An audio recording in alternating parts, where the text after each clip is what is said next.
Sois bem-vindos ao curso de Eletrônica Fácil pelo canal YouTube.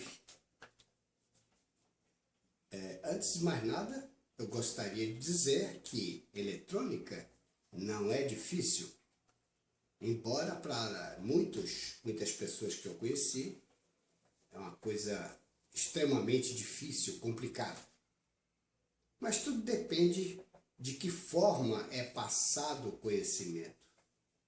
E eu sempre valorizei um estudo que tenha a parte teórica e prática no mesmo tempo, não distanciado de dias ou semanas. Então a gente faz teoria e faz prática no mesmo dia, assim como aprendi lá no Senai, em São Paulo. Meu nome, engenheiro José Thomas Neidhardt, e atualmente leciono no IFBA, já tendo lecionado no Senai, São Paulo, escolas técnicas, e eu mesmo já fiz um curso de eletrônica industrial na escola técnica ali pertinho do Maracanã, Avenida Maracanã. E gostei bastante do curso, embora eu já sabia muita coisa lá com meu pai, desde criança, sempre adentrando ao laboratório, vendo trabalhar e depois também trabalhando, consertando equipamentos. Então a eletrônica é algo para mim vital e está comigo há mais de 50 anos.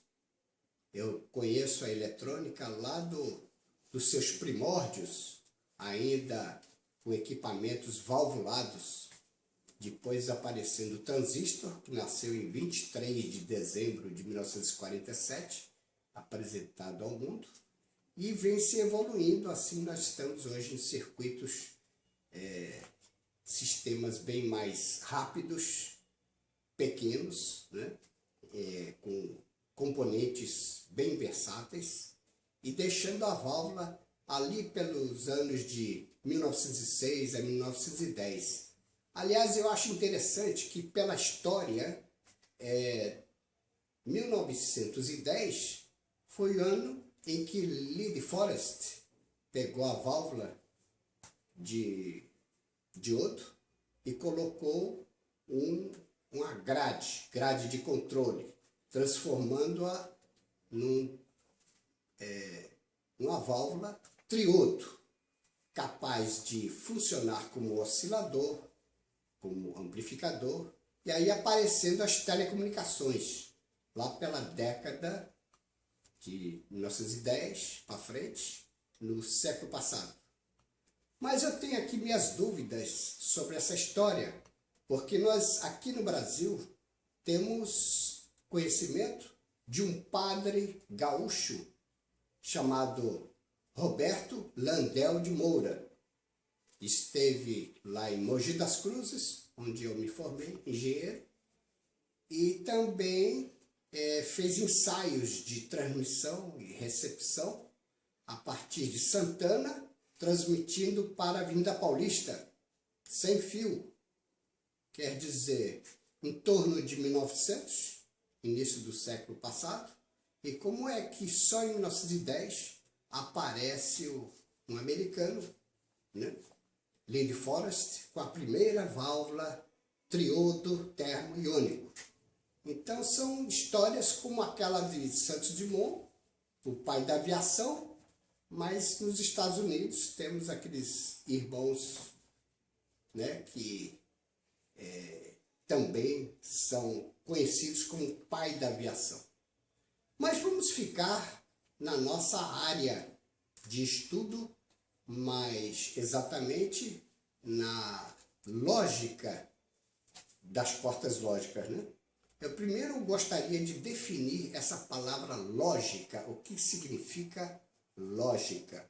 Então nós temos na Grécia Antiga, 3 grandes pensadores, filósofos muito conhecidos.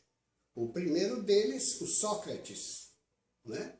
Muita gente conhece Sócrates como um grande jogador de futebol, já falecido. Mas o nosso Sócrates aqui é oriundo da Grécia e ele é um dos maiores sábios conhecidos no mundo. E interessante dizer que essa palavra sábio é exatamente por ele saber que nada sabia. Saber que nada sabia lhe torna sábio. E quando ele tinha as discussões com outras pessoas, e políticos e etc., ele percebia que as pessoas tentavam querer ser sábios ou saber mais do que ele, embora nada sabiam. Quer dizer, sabiam menos que ele. Por isso que ele tornava sábio. E, inclusive, ele foi condenado à morte. Né? Sócrates foi morto após ser condenado, interessante, pelas suas ideias. Ele teve um grande discípulo chamado Platão. E esse Platão é que, como aluno dele, é o que fazia as anotações, porque o Sócrates mesmo não deixou nenhum livro escrito, nada, mas Platão é que mostra os seus debates, né? O seu pensamento do mestre Sócrates. E uma coisa interessante é que depois de Platão, ainda veio Aristóteles. E esse Aristóteles aprendeu muito do que Platão escreveu sobre Sócrates. Então, Sócrates, através de Aristóteles, propõe um novo método de investigação que pudesse encaminhar o pensamento em direção à essência das coisas, a polpa do fruto. Em hebraico, ao sod. Sod significa segredo. Por isso que existe a palavra Mossad, da polícia secreta, né? Mas o chegar-se a essa parte mais interior é interessante, porque você começa pela casca, a parte superficial, e você vai cada vez mais penetrando no interior do fruto até chegar ao segredo, ao sod, a parte mais importante. Inclusive, quando eu como algum fruto que tenha lá um caroço dentro, eu tenho mania de quebrar essa casca para saber o que tem lá dentro. Às vezes a gente acha uma amêndoazinha aí, experimenta o gosto, tem um óleo, alguma coisa interessante. É chegar ao sod. E nós precisamos sempre procurar conhecer as coisas com a sua máxima profundidade, utilizando todos os recursos possíveis. Então aqui um exemplo desse método de investigação que nos mostra dois exemplos aqui. Um deles, Sócrates é homem, o homem é mortal, portanto Sócrates é mortal. Vocês entenderam? A, né, B e a saída S. O A é a entrada, B é a outra entrada, depois você substitui ou organiza e tem a sua saída. Um outro exemplo é a torta de maçãs é doce. O doce é saboroso.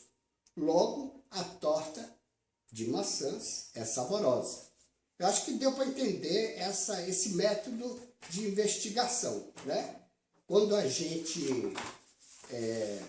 vai fazendo as considerações de cada ponto e depois unindo-as até chegar ao ponto final.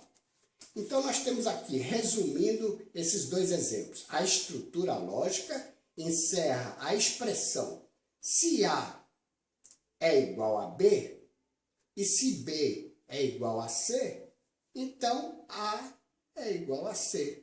É um resumo daquilo que a gente falou em torno de torta, em torno de Sócrates mortal.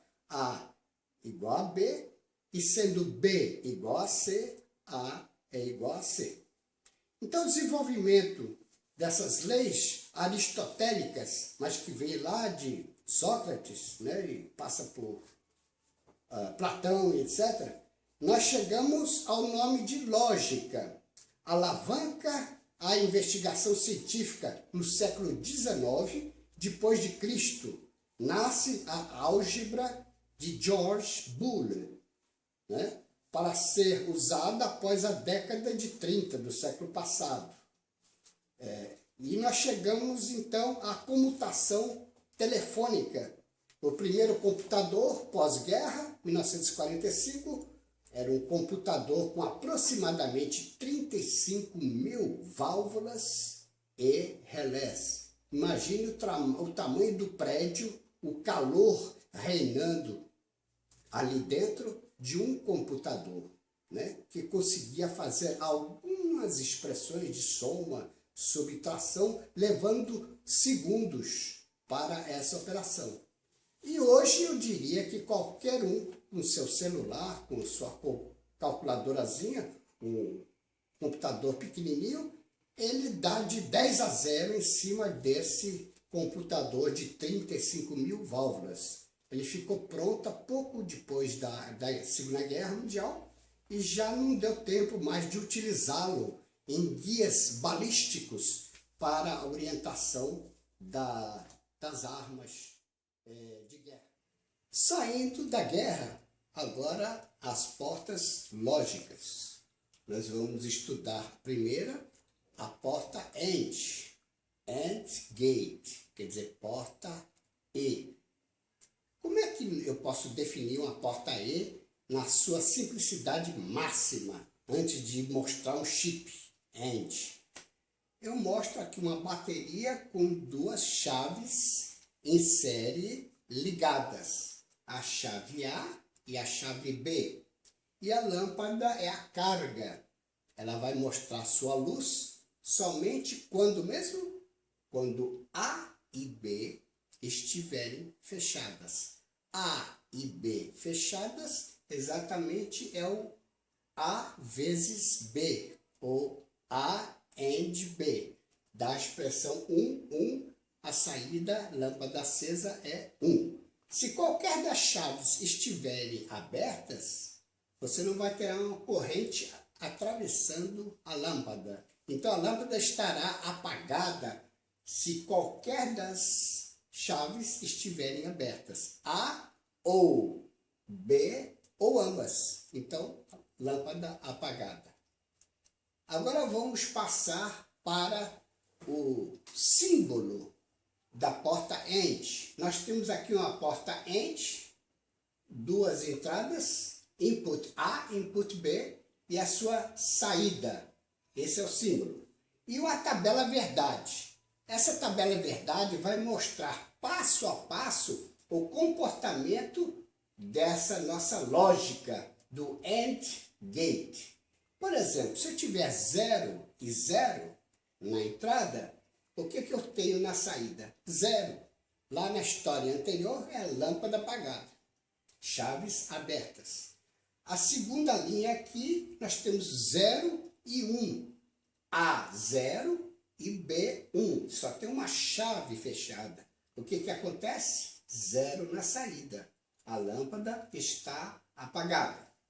Agora, invertendo a chave A, 1 e B, 0, a saída também 0. Como no circuito anterior, a lâmpada apagada.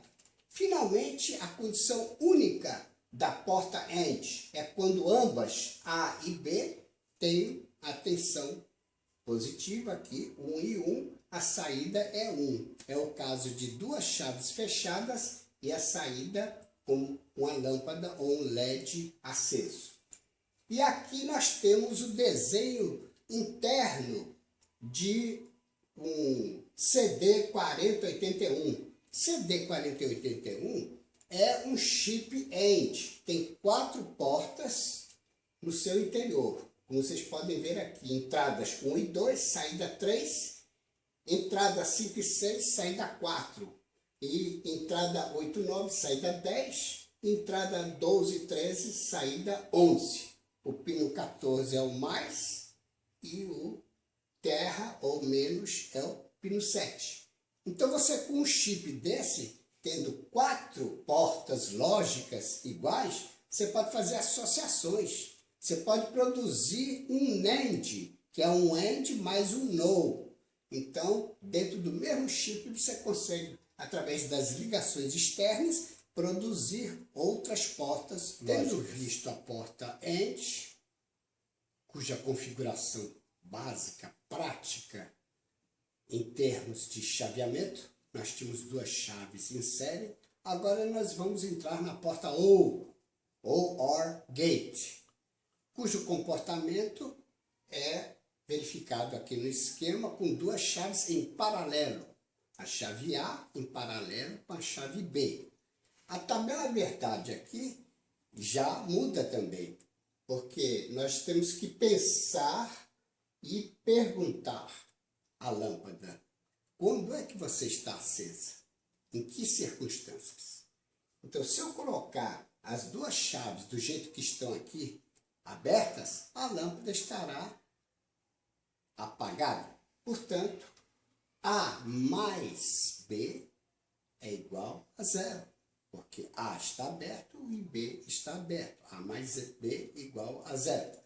Agora, de repente, se eu fechar a chave A e mantiver a B aberta, já vai passar uma corrente saindo da bateria de 12 volts, atravessa a lâmpada e chega lá no negativo. Então, nós temos uma lâmpada acesa. Como é que fica a tabela verdade? 1 do A mais 0 do B é igual a 1, que é a lâmpada acesa. E se eu inverter agora A igual a 0, desligada, mais B ligada, igual a 1, nós temos a saída L igual a 1. E também, se eu tiver as duas chaves fechadas, A mais B, ou seja, 1 mais 1, nós teremos a lâmpada acesa igual agora, a 1. Agora, olhando a configuração real do circuito lógico, 2 input OR gate. Nós temos duas portas de entrada A e B e a saída output, que é o S, né? O output. Quando as duas são 0 e 0, a saída é 0. É 0 mais 0, 0. 0 mais 1, 1. 1 mais 0, 1. E 1 mais 1 igual a 1. Está também alimentada a saída desse jeito. E aqui nós temos o aspecto interno desse chip, que é o 4071, né?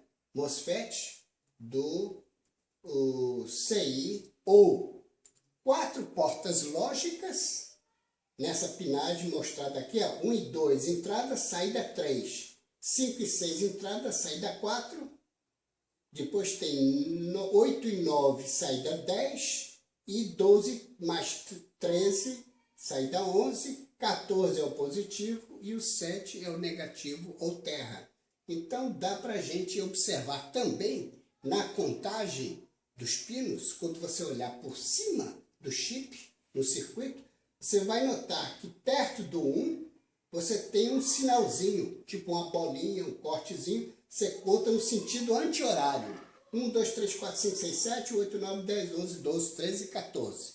É assim que se observa. Agora vamos ver o simulador, como é que ele mostra a atuação das portas AND e a OR, AND Gate, OR Gate. Como é que ele funciona realmente, como se fosse uma amostra real. Depois, mais para frente, a gente vai mostrar mesmo a aplicação dessas portas. A parte de simulação, o que é um simulador?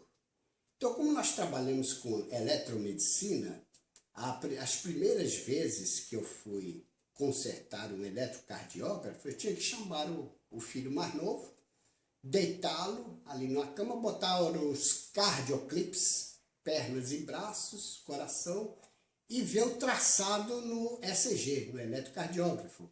Mas, com o tempo, o menino já estava cansado de tanto teste e ficar deitado e fazendo aquele favor de... Eu falei, eu tenho que arranjar um simulador. Então, o simulador é um aparelho que faz o papel da pessoa, do paciente ali deitado, que fornece os impulsos que vêm dos braços e pernas e o traçado do eletrocardiógrafo. Então, simulador é algo que imita uma função real. Então, ela é virtual. Então, vamos ver agora a ação de um simulador para as portas estudadas. Bem, falamos em simulador. Projetar algo de maneira virtual. Então, nós temos aqui Electronics Workbench.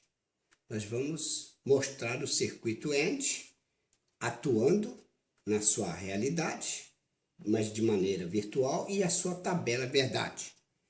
Então, vejamos. Inicialmente, nós temos as duas chaves abertas, A0, B0. Aqui a saída está apagada, portanto, 0. Então, conservando A aberto e fechando chave B, nós temos a segunda linha, 0, 1, vai dar o quê? 0, porque a lâmpada continua apagada, aqui a saída é 0, embora tenhamos na entrada 0 e 1, 0 e 1, 0. Mesma coisa aqui que é no chip, né? A e B. Agora vamos mudar a posição.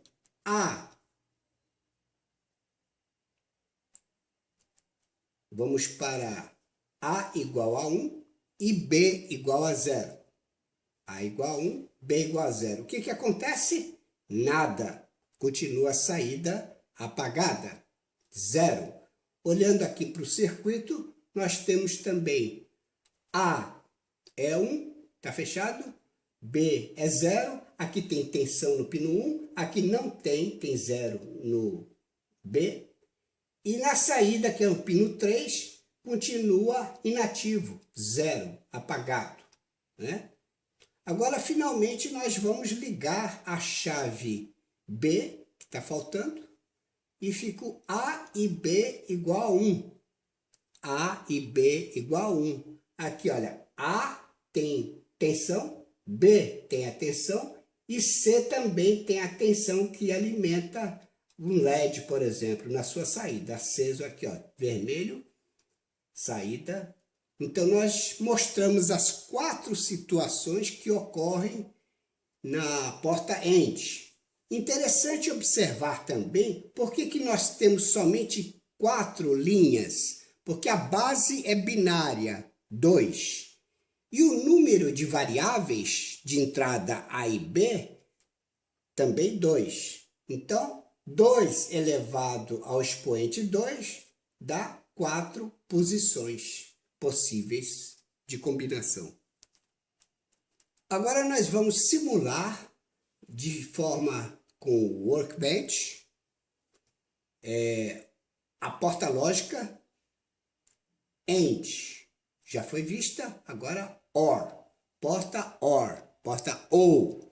A está aberta, B está aberta, saída apagada. Então, pino 1 e 2 sem alimentação e o pino 3, que é a saída, está apagado. Também 0, 0, 0. Agora vamos alimentar a B. Está aqui, ó. A 0, B 1, a saída 1. A 0, tensão 0. B, tensão positiva 1. E a C é a saída acesa também. Então, 0, 1, 1. Agora vamos inverter a posição. A igual a 1, B igual a 0, saída 1. Aqui está fechado o A, está alimentando o pino 1. O B não está sendo alimentado e a saída está acesa. Então, A mais B dá 1, porque 0 mais 1 dá 1. E, finalmente, agora nós temos 1 na A, 1 na B e 1 na saída. 1 positivo, 2 positivo, 3 positivo, acendendo a lâmpada, o LED na saída. Então, 1 mais 1, 1. Bem, chegamos ao final de uma primeira etapa, pois pretendemos futuramente fazer mais filmes, expandir mais as nossas ideias, a matéria, melhorar a qualidade deste vídeo, porque este está sendo o meu primeiro. melhorar a iluminação, melhorar a qualidade material, a apresentação de aplicações. O próximo já vai ter aplicação desse estudo aqui, né? Da maneira prática, como se usa na indústria, nas escolas e etc. Ideias para que vocês possam usar também e tirar patentes, inclusive, ideias que possam surgir. Eu queria dizer também, antes desse finzinho, que essa parte de AND e OR, elas são distintas, têm aplicações particulares, cada uma delas tem um objetivo. Você não pode confundir AND com OR, né? Aliás, numa aula de teologia dominical, já aconteceu de me deparar com um AND e um OR conflitantes. Quem quiser, tiver sua Bíblia em casa, é possível verificar em 1 Samuel 17:34, quando se diz que Davi matou, isolou lá um leão, querendo atacar a ovelha, e fala também no urso. Então, de 8 Bíblias que eu examinei, versões diferentes, somente esta da versão King James, né, trinitariana, ele fala and. E outras Bíblias, outras 7 que eu tinha em casa, eu olhei, é tudo ou. Então não pode se misturar as coisas. And e ou é a mesma coisa, não é não. É diferente. A expressão matemática, inclusive, A mais B é ou. E a outra expressão, A vezes B igual a AND. Então vocês podem fixar isso e vamos nos preparar para os experimentos possíveis. Quem desejar poderia ajudar-me sinalizando o ok que vocês têm aí, se gostaram da matéria, e se inscrevendo neste nosso canal, para a gente ter contatos futuros e de maneira mais prática possível. Então, tchau, tchau para vocês, tudo de bom, sucesso!